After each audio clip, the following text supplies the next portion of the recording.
Bharatiya Janata party के अंदर एक कंपटीशन होता है कि जो जितना नफरत की बात बोलेगा उसको उतना प्रमोट किया जाएगा।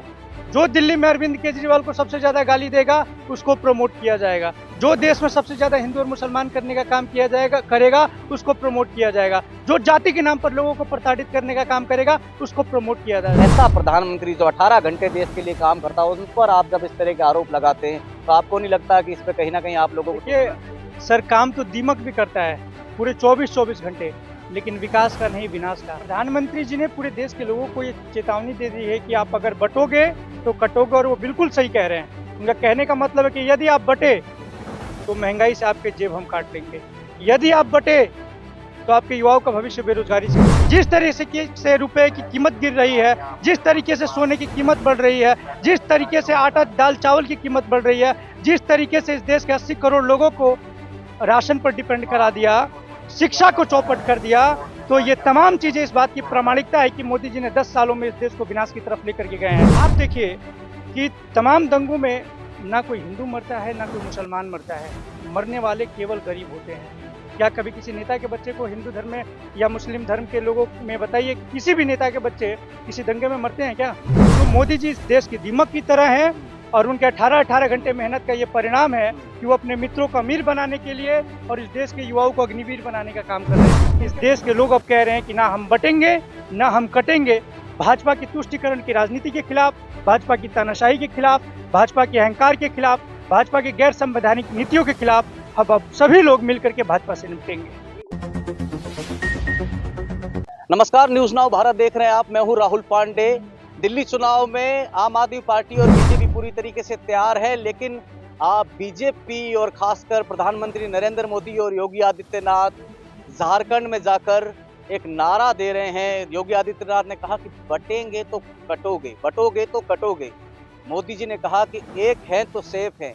ये नारा किस तरफ जा रहा है? क्या ये ध्रुवीकरण की एक जमीन तैयार की जा रही है फिर से? याद हो लोकसभा चुनाव में मंगलसूत्र की बात प्रधानमंत्री मोदी ने की थी। वही प्रधानमंत्री हैं जिन्होंने लोगों से को कपड़ों से पहचानने की भी बात की थी। क्या एक बार फिर से बीजेपी समेत प्रधानमंत्री मोदी धार्मिक तुष्टीकरण की जमीन तैयार करना चाहते हैं? क्या एक मुख्यमंत्री और प्रधानमंत्री के पद पर बैठा जब व्यक्ति बटोगे और कटोगे की बात बोलता है तो जनता पर उसका क्या असर जाता है? मैं हमारे साथ यूथ है, युवाओं से पूछने की बहुत जरूरत है, क्योंकि जो युवा है, नई सोच है, क्या उस नई सोच में भी ये धार्मिक तुष्टीकरण जा रहा है कि नहीं जा रहा है, ये मैं जानने की कोशिश करूंगा।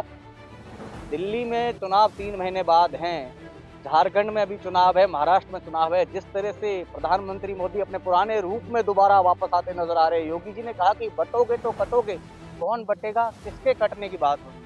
देखिए, जब एक लोकतांत्रिक पद से जीत करके आए हुए व्यक्ति देश के प्रधानमंत्री या किसी राज्य का मुख्यमंत्री इस तरीके की बात करे जो देश के संस्कृति के खिलाफ हो, देश के सभ्यता के खिलाफ हो, तो बहुत ही वो खतरनाक विषय है। प्रधानमंत्री जी ने पूरे देश के लोगों को ये चेतावनी दे दी है कि आप अगर बटोगे तो कटोगे, और वो बिल्कुल सही कह रहे हैं। उनका कहने का मतलब है कि यदि आप बटे तो महंगाई से आपके जेब हम काट लेंगे।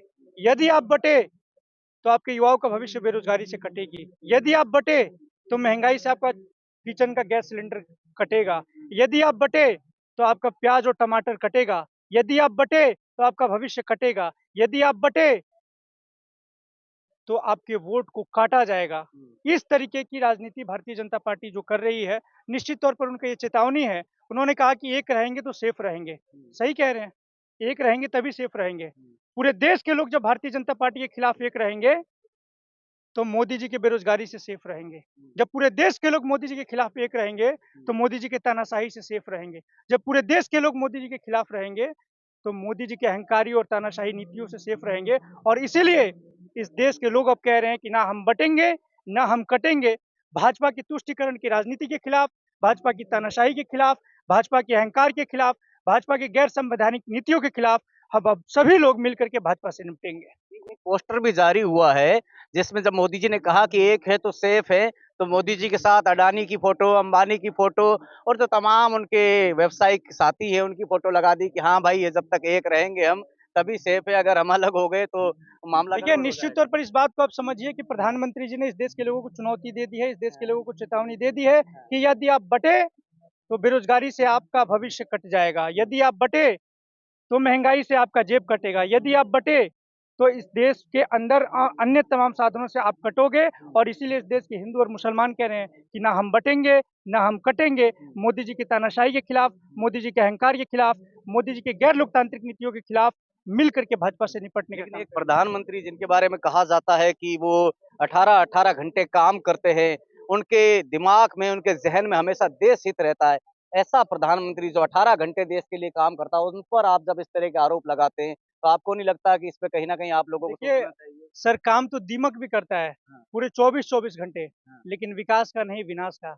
मोदी जी का 18-18 घंटे इस देश के लिए दीमक की तरह है कि आज डॉलर की कीमत 1 डॉलर में ₹84 हो गए हैं। हुँ, तो मोदी जी इस देश की दीमक की तरह हैं हुँ, और उनके 18-18 घंटे हुँ, मेहनत का ये परिणाम है हुँ, कि वो अपने मित्रों को हुँ, अमीर बनाने के लिए हुँ, और इस देश के युवाओं को अग्निवीर बनाने का काम कर हुँ, रहे हैं। उनके 18-18 घंटे की मेहनत का कमाल है हुँ, कि आज इस देश के अंदर महँगाई बढ़ रही है। हुँ, तो मोदी जी दीमक की तरह हैं हुँ, और आप एक बात समझिए कि 18-18 घंटे और 24-24 घंटे मेहनत तो दीमक भी करता है, हुँ, तो मोदी जी इस देश के लिए दीमक की तरह है। हुँ, 10 सालों के यदि मोदी जी के कालखंड की यदि हम विवेचना करें, हुँ, तो उसका संक्षिप्त वर्णन यही है कि जिसने विनाश करके सारे देश को निराश रखा है, उसने तो बर्बादी के नाम ही विकास रखा है। हुँ, 1.5 साल से मणिपुर जल रहा है, लेकिन देश के प्रधानमंत्री के कान पर जूं नहीं रेंग रही। हुँ, पूरे देश में महंगाई का आलम है।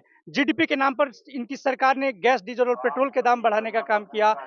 जिस तरह से रुपए की कीमत गिर रही है, जिस तरीके से सोने की कीमत बढ़ रही है, जिस तरीके से आटा, दाल, चावल की कीमत बढ़ रही है, जिस तरीके से इस देश के 80 करोड़ लोगों को राशन पर डिपेंड करा दिया, शिक्षा को चौपट कर दिया, तो ये तमाम चीज़ें इस बात की प्रामाणिकता है कि मोदी जी ने 10 सालों में इस देश को विनाश की तरफ लेकर के गए हैं। क्योंकि वित्त मंत्री जी से महँगाई नहीं कंट्रोल हो रही, हुँ, रेल मंत्री जी से रेल नहीं सँभल रहा, हुँ, गृह मंत्री जी से मणिपुर नहीं सँभल रहा, हुँ। शिक्षा मंत्री जी से पेपर लीक नहीं सँभल रहा और 1008 श्री श्री जुमलेश्वर बाबा जी महाराज से ये देश नहीं सँभल रहा है, तो निश्चित तौर पर ये विनाश का नाम ही विकास करेंगे। तो इन्होंने विनाश का नाम केवल विकास किया है इन 10 सालों में। एक मैं रवि आपसे मैं गंभीर सवाल पूछना चाहूँगा। देखिए, आप काफ़ी शिक्षित हैं, पढ़े-लिखे हैं और माशाअल्लाह बहुत अच्छा आप बोल रहे हैं। आपकी उम्र के लड़के जब बहराइच जैसी घटना होती है और किसी घर की छत पर जाकर उनका इस्लामिक झंडा उखाड़ देते हैं, आपकी उम्र के लड़के नफ़रत से भरे हैं, तलवार लहराते हुए डीजे के आगे नाच रहे हैं, दूसरे धर्म के लोगों को उनको उत्प्रेरित कर रहे हैं, उनको भड़काने की कोशिश कर रहे हैं। ये ज़हर कैसे आप जैसी उम्र के लड़कों में गया है? देखिए, किसने ये ज़हर डाला है और ये किस दिशा में देश जाते हुए नज़र आ रहा है? मैं गंभीर सवाल जब आपसे पूछ भारतीय रहा हूँ। जनता पार्टी के लोग पहले ही कह रहे हैं कि बटोगे हाँ, तो कटोगे, हाँ, तो उन्होंने कह दिया कि हम तुमको बाँटेंगे भी और हाँ, तुमको काटेंगे भी, हाँ, क्योंकि ज्योतिरादित्य सिंधिया के बेटे को नेता बनाना है, हुँ, क्योंकि राजनाथ सिंह जी के बेटे को बड़ा नेता बनाना है, हुँ, क्योंकि सुषमा स्वराज जी के बेटी को सांसद बनाना था, हुँ, क्योंकि भारतीय जनता पार्टी के लोगों को अपने नेताओं को सेट करना है हुँ, और इसीलिए हुँ, आपको धर्म के नाम पर बाँटेंगे, हुँ, आपको जाति के नाम पर बाँटेंगे हुँ, और फिर आपको काटने के हम षड्यंत्र रचेंगे, हुँ, जिसका परिणाम बहराइच की घटना थी। हुँ, आप देखिए कि तमाम दंगों में ना कोई हिंदू मरता है, ना कोई हुँ, मुसलमान मरता है। मरने वाले केवल गरीब होते हैं। हुँ, क्या कभी किसी नेता के बच्चे को हिंदू धर्म में या मुस्लिम धर्म के लोगों में बताइए कि किसी भी नेता के बच्चे किसी दंगे में मरते हैं क्या? हुँ, किसी दंगे में किसी नेता के बच्चे आगे आते हैं क्या? हुँ, यदि हिंदू धर्म खतरे में है तो अमित शाह जी के बेटा तलवार उठा कर के कब बजरंग दल की उस रैली का अगुवाई करेंगे? उनको आईसीसी का चेयरमैन बनाया जाएगा और हमें बाँट करके और हमें काटा जाएगा, तो इस देश के लोगों को ये समझने की आवश्यकता है कि ना अब हम बटेंगे, ना अब हम कटेंगे। मोदी जी की और भारतीय जनता पार्टी के महँगाई के खिलाफ, इनके तुष्टीकरण की राजनीति के खिलाफ मिल कर के इनसे निपटेंगे। आखिरी सवाल ले लूँगा रवि, जो ये नारे दिए जा रहे हैं लगातार बटेंगे, कटेंगे, हेमंत बिश्व शर्मा जाकर अलग ही तरह के नारे देते हैं, वो तो हर भाषण में भड़काऊ भाषण देने की कोशिश करते हैं। तो क्या ये हताशा है बीजेपी की नज़र आ रही है, जो दोबारा धार्मिक तुष्टीकरण की एक ज़मीन तैयार करने की कोशिश की जा रही है, हार दिखती हुई नज़र आ रही है इन देखिए, तमाम भारतीय रास्तों में? जनता पार्टी के अंदर एक कॉम्पिटिशन होता है कि हाँ, जो जितना नफ़रत की बात बोलेगा उसको हुँ, उतना प्रमोट किया जाएगा। हुँ, जो दिल्ली में अरविंद केजरीवाल को सबसे ज़्यादा गाली देगा, हुँ, उसको प्रमोट किया जाएगा। जो देश में सबसे ज़्यादा हिंदू और मुसलमान करने का काम किया जाएगा करेगा, हुँ, उसको प्रमोट किया जाएगा। जो जाति के नाम पर लोगों को प्रताड़ित करने का काम करेगा, उसको प्रमोट किया जाएगा। हुँ, तो हम तो बधाई देना चाहते हैं हेमंत बिश्व शर्मा जी को हुँ, कि उन्होंने नफ़रत की राजनीति कर कर के सीएम बन गए हैं आसाम हुँ, के। अब उनको और राजनीतिक विकास चाहिए, तो हुँ, उस कॉम्पिटिशन में सबसे आगे की कड़ी में खड़े होने की कोशिश कर रहे हैं। हुँ, हेमंत बिश्व शर्मा जी भी उस कड़ी में हैं। योगी आदित्यनाथ जी भी कह रहे हैं कि बटेंगे तो कटेंगे। तो इन लोगों के अंदर एक प्रतिस्पर्धा चल रही है, इन लोगों के अंदर एक प्रतियोगिता चल रही है और तमाम लोग इस प्रतियोगिता में जीतने के लिए लड़ाई लड़ रहे हैं। हुँ। इसीलिए जो जितना नफ़रत की बात करेगा, भाजपा में वही आगे बढ़ेगा।